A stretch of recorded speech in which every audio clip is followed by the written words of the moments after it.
Bonjour, aujourd'hui je vous parle de l'alcool. L'alcool c'est vraiment ce qu'on appelle un faux ami puisque on a l'impression que ça va nous aider à nous détendre et à dormir, ce qui en soi n'est pas faux puisque c'est vrai que ça a un effet sédatif. Donc un effet sédatif, c'est-à-dire que oui, ça vous met un peu KO, ça vous apaise et donc du coup vous allez réussir à mieux vous endormir. Donc ça c'est une réalité.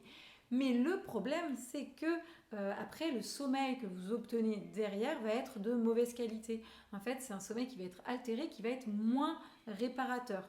Donc, du coup, vous avez eu beau vous endormir, en fait, votre sommeil ne va pas être suffisamment récupérateur.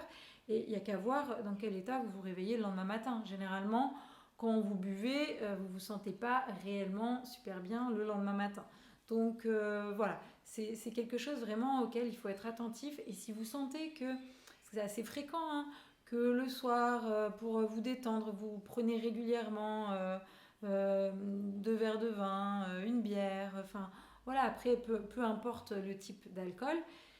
Mais si c'est régulier, récurrent et que vous cherchez ça vraiment pour vous dire je décompresse, bon j'arrive pas à dormir, ça tourne dans ma tête, je bois, ça m'évite de penser, je m'endors.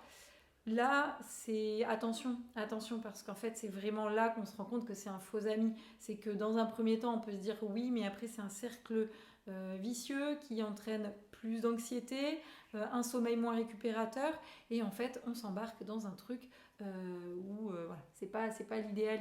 Donc voilà, attentif à ce type de consommation parce que voilà, ça n'est jamais vraiment bon. Même si on a l'impression qu'à court terme, ça peut aider, non pas réellement, parce que le sommeil n'est pas réparateur. Et puis à côté de ça, on a aussi alors la consommation de tabac. Je vous fais un petit aparté aussi. La consommation de tabac, des études ont montré que les personnes qui fument ont une perception altérée de leur sommeil. En fait, elles perçoivent leur sommeil un peu meilleur que ce qui ne l'est en réalité.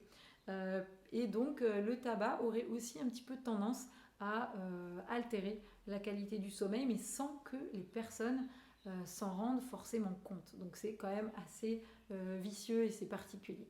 Donc voilà, soyez attentifs à ça. À votre avis, voilà, vous avez l'impression que vous en êtes où par rapport à l'alcool, par rapport au tabac. Peut-être ça vous concerne, peut-être ça ne vous concerne pas.